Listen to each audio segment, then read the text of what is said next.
So ein Scheiß, ein Wecker hat geklingelt und alles unterbrochen. Anyway, weiter. I will sing praise to your name. You give great victories to your king. You show unfailing love to your anointed, to David and to all his descendants forever. David's last word, 2 Samuel 23. These are the last words of David. David, the son of Jesse, speaks. David, the man who was raised up so high. David, the man anointed by the God of Jacob. David, the sweet psalmist of Israel. The Spirit of the Lord speaks through me. His words are upon my tongue. The God of Israel spoke. The Rock of Israel said to me, the one who rules righteously, who rules in the fear of God, is like the light of morning and sunrise, like a morning without clouds, like the gleaming of the sun, of new grass after rain. It is not my family God has chosen. Yes, he has made an everlasting covenant with me. His agreement is arranged and guaranteed in every detail. He will ensure my safety and success, but the godless are like thorns to be thrown away. For they tear the hand that touches them. One must use iron tools to chop them down. They will be totally consumed by fire. David's mightiest warriors. These are the names of David's mightiest warriors. The first was Jashobeam. The Hachmonite was the leader of the three mightiest warriors among David's men. He once used his spear to kill 800 enemy warriors in a single battle. Next in rank among the three was Eleazar, son of David, son of Donai, a descendant of Ahoah. Once Eleazar and David stood together against the Philistines when the entire Israelite army had fled. He killed Philistines until his hand was too tired to lift his sword, and the Lord gave him a great victory that day. The rest of the army did not return until it was time to collect the plunder. Next in the rank was Shammah, son of Agi from Hara. One time the Philistines gathered at Lehi and attacked the Israelites in a field full of lentils. The Israelite army fled, but Shammah held his ground in the middle of the field and beat back the Philistines, so the Lord brought about a great victory. Once during the harvest, when David was at the cave of Adullam, the Philistine army was camped in the valley of Rephaim. The three who were among the 30, an elite group among David's fighting men, went down to meet him there.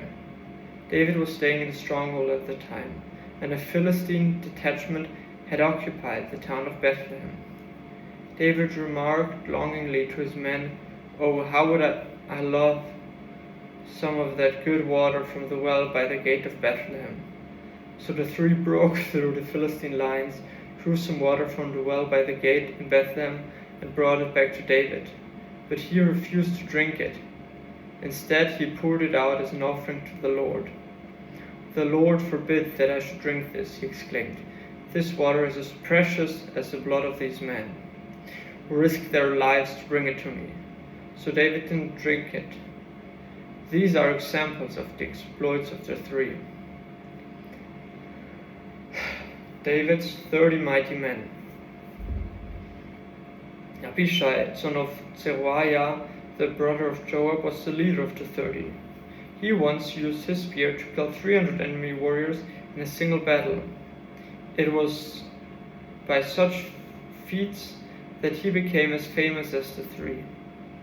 Abishai was the most famous of the 30 and was their commander, though he was not one of the three. There was also Benaiah, son of Jehoiada, a valiant warrior from Kabzeel. He did many heroic deeds, which included killing 2 champions of Moab. Another time on a snowy day, he chased a lion down into a pit and killed it. Once armed only with a club, he killed an imposing Egyptian warrior who was armed with a spear. Benaiah wrenched the spear from the Egyptian's hand and killed him with it. Deeds like these make Benaiah as famous as the 3 mightiest warriors. He was more honored than the other members of the 30, though he was not one of the 3, and David made him captain of his bodyguard. Other members of the 30 included Asahel, Joab's brother, Elhanan, son of Dodo from Bethlehem, Shammah from Harod, Elika from Harod, Heled from Pelon, Ira, son of Ikesh from Tekoa,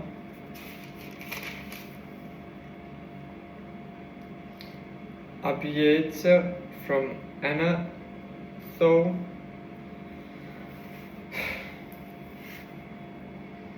Sibbecai from Husha, Salmon from Ahoa, Maharai from Netophah, Heled, son of Baana from Netophah, Ittai, son of Ribai from Gibeah,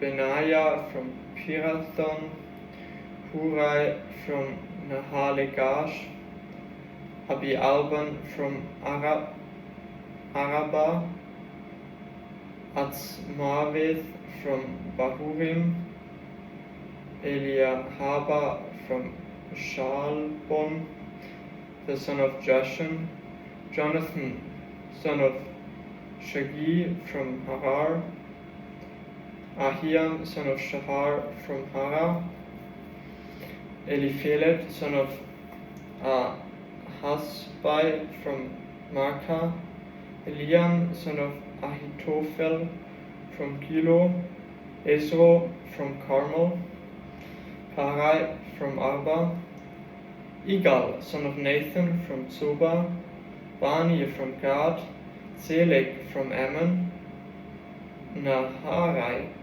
from Beroth, the armor-bearer of Joab, son of Jeruiah, Ira from Jatir, Garrett from Jatir, Uriah the Hittite.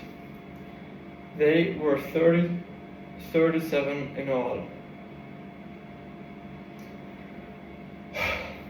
2 Samuel 24. David takes a census. Once again, the anger of the Lord burned against Israel, and he caused David to harm them by taking a census. Go and count the people of Israel and Judah, the Lord told him. So the king said to Joab and the commanders of the army, take a census of all the tribes of Israel, from Dan in the north of Beersheba in the south, so I may know how many people are there. But Joab replied to the king, may the Lord your God let you live to see 100 times as many people as there are now. But why, my lord the king, do you want to do this? But the king insisted that they take the census, so Joab and the commander of the army went out to count the people of Israel. First they crossed the Jordan and camped at Aroer, south of the town in the valley, in the direction of Gad. Then they went on to Jazer, then to Gilead in the land of Tatim, Uchi, and to Danjan, and around to Sidon. Then they came to the fortress of Tyre, and all the towns in the Hivites and the Canaanites. Finally they went south to Judah, as far as Beersheba. Having gone through the entire land for 9 months and 20 days, they returned to Jerusalem. Joab reported the number of people to the king. There were 800,000 capable warriors in Israel who could handle a sword, and 500,000 in Judah. Judgment for David's sin. But after he had taken the census, David's conscience began to bother him, and he said to the Lord, I have sinned greatly by taking the census. Please forgive my guilt, Lord, for doing this foolish thing. The next morning, the word of the Lord came to the prophet of God. who was David's seer. This was the message. Go and say to David, this is what the Lord says. I will give you 3 choices. Choose one of these punishments and I will inflict it on you.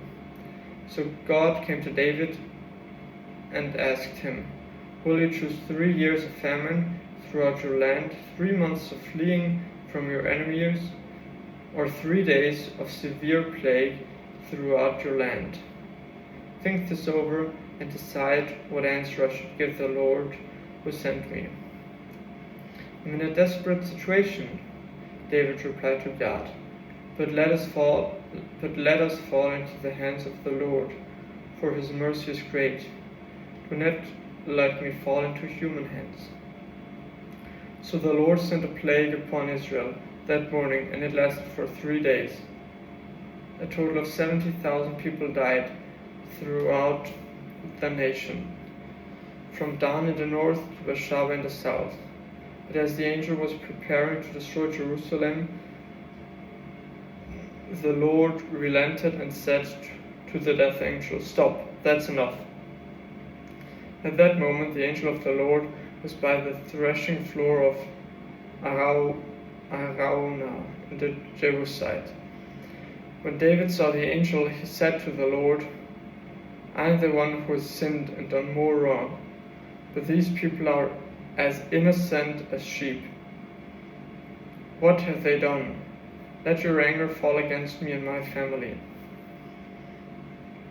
David builds an altar. That day God came to David and said to him, go up and build an altar to the Lord on the threshing floor of Araunah, the Jebusite. So David went up to do what the Lord had commanded him. When Araunah saw the king and his men coming towards him, he came and bowed before the king with his face to the ground. Why have you come, my lord, the king? Araunah asked. David replied, I have come to buy your threshing floor and to build an altar to the Lord there, so that he will stop the plague.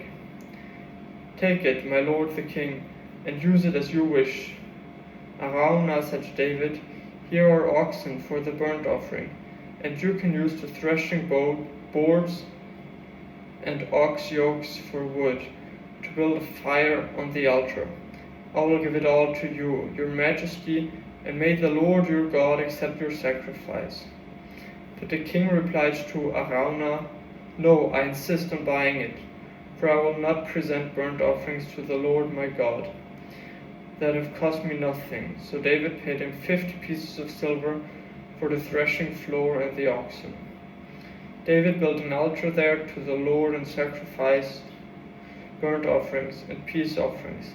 And the Lord answered his prayer for the land, and the plague on Israel was stopped. This was the 29th of March morning session,